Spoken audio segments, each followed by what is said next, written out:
So a lot of Miami Hurricanes fans are in full panic mode right now. I'm talking red alert. What are we going to do?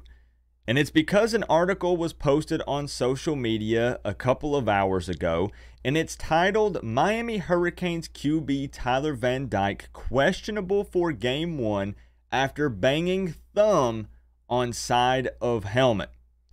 Now, I want you guys to know that before people jump in the comment section and they start saying, Coop, this is clickbait. Why are you talking about this? Why are you bringing it up? If you'll notice, the title is in quotes.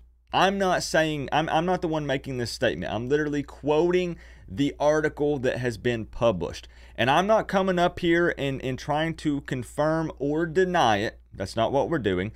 But I do want to look at the potential reality of it maybe being true, and if it is, what the course of action would be. What type of plan would this coaching staff possibly put together for Game 1, which is coming up in about 6 days from now?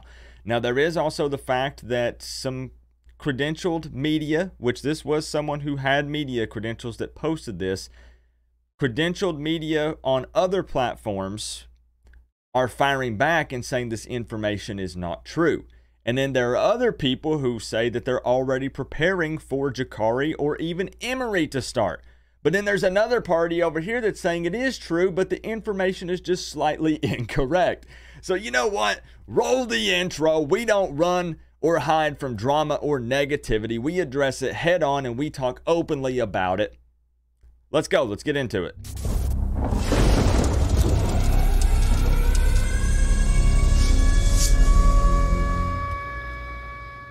What's going on, Canes fans? I know that you're probably very confused after the intro. Things aren't making a whole lot of sense. A lot of contradictory statements and assuming and things going on. So let me just take you straight over to Twitter and let's take a look at all of the drama that's literally unfolding as we speak. This thing continues to evolve by the minute.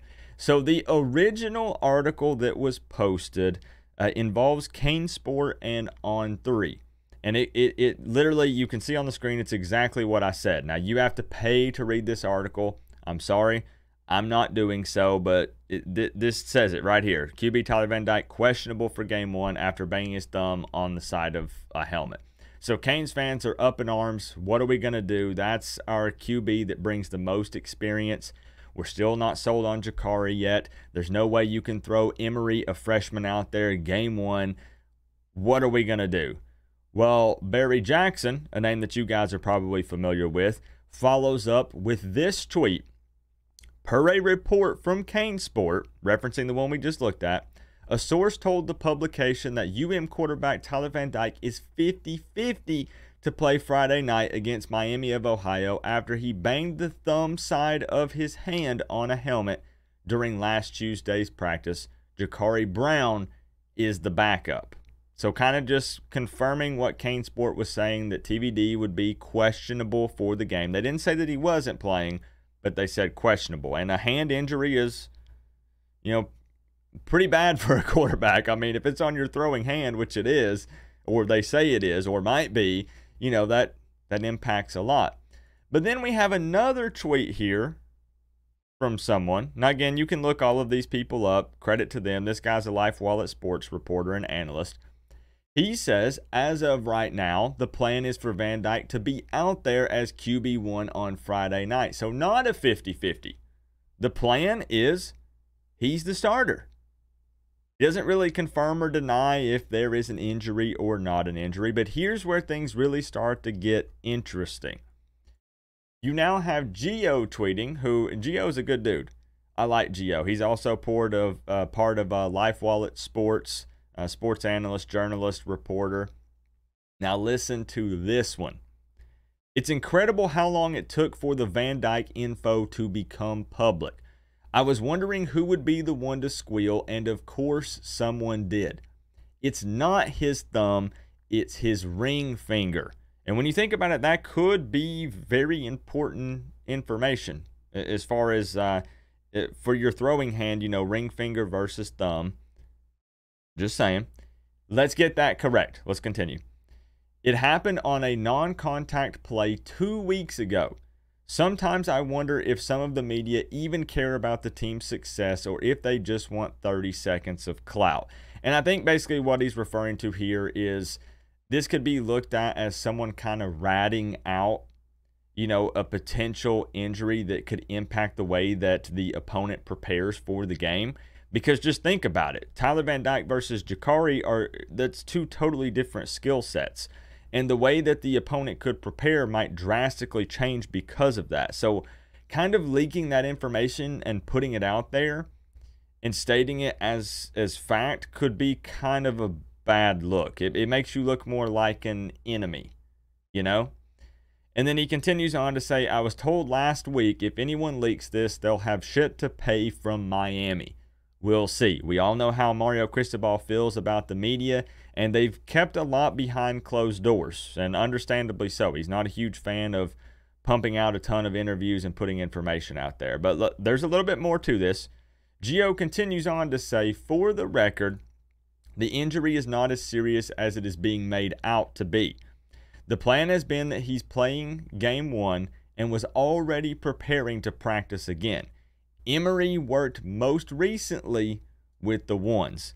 The media was also specifically asked to not be reporting on injuries during camp, which is, again, also why we're not coming on here and confirming or denying anything. We're just literally talking about the possibility of it being real, and if it is, what type of game plan would this coaching staff go for? And talking about, the possibility of it not being true, because we've got a lot of back and forth going on here. Because then there's a little bit more. Let's also take a look at Canes Insight. And I believe that this was posted by D-Money. And you guys, consider D-Money a pretty reputable source. He says, TVD, we had this for a while, but hushed because the program comes first. The good news is it's nothing major. More good news, you can get info that's actually accurate for free instead of paying for info that's been wrong for 20 years. Sign up, CanesInsight.com.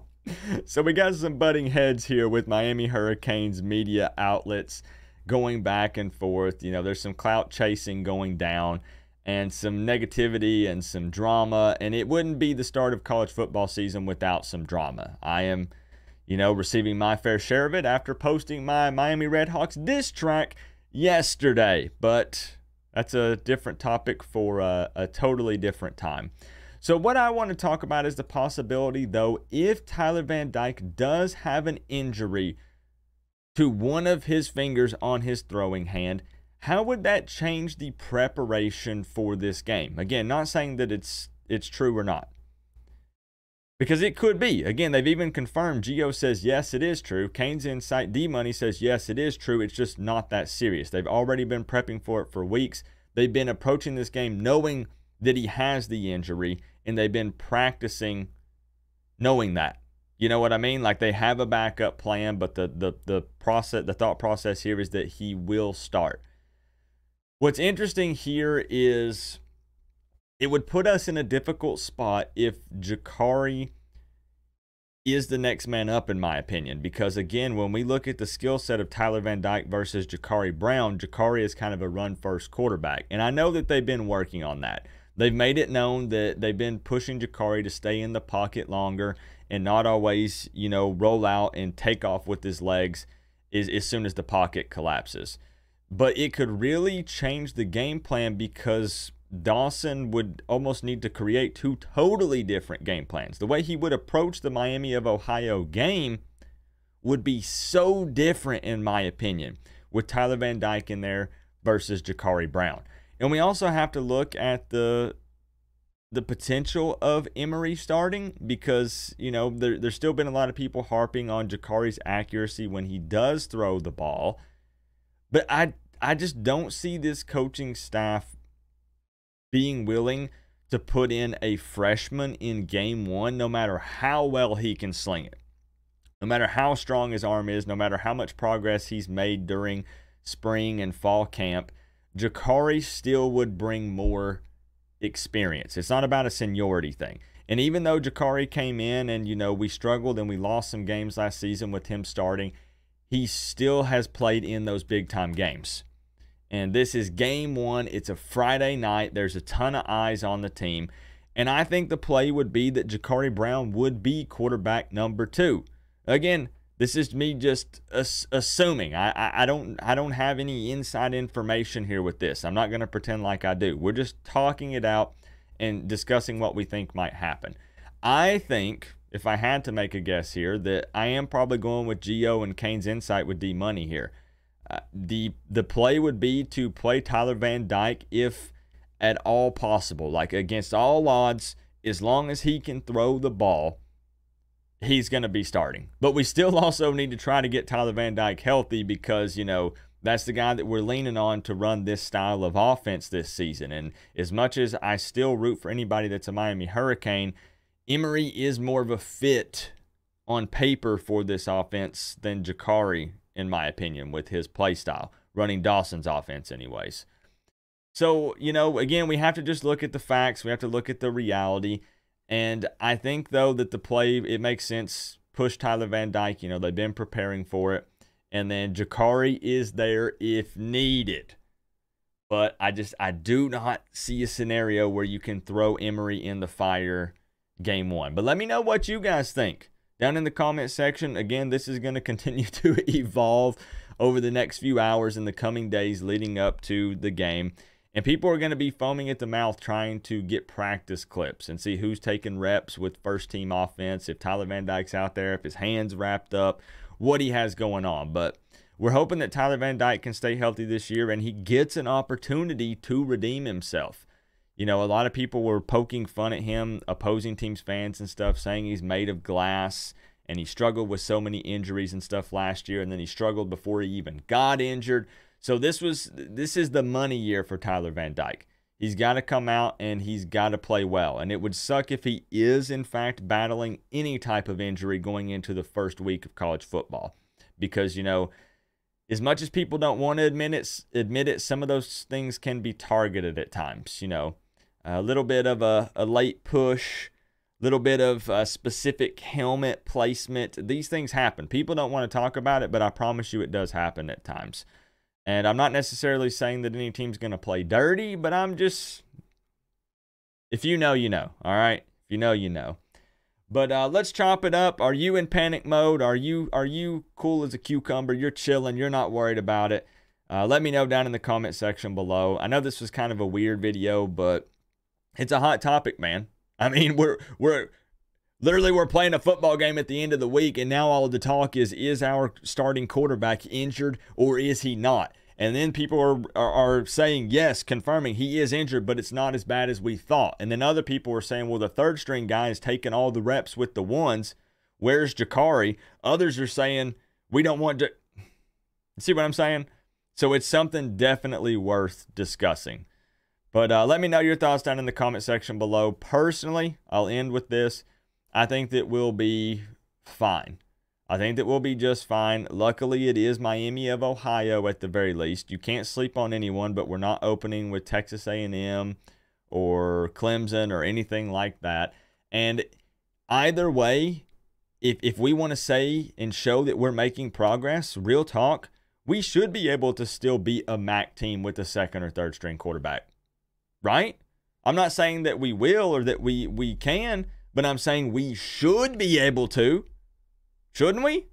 It shouldn't matter. If Tyler Van Dyke can't throw the ball and it meant that we wanted to play him anyways and we had to run the ball every down and Miami of Ohio expected it, it shouldn't matter. I'm just saying. Anyways, remember guys, we're all one big happy college football family, but at the end of the day, I gotta say, it's always better when you get to rep the U. Man, you can tell college football is back. Let the drama begin. Coach Coop, peace out. I'll see y'all on the next one.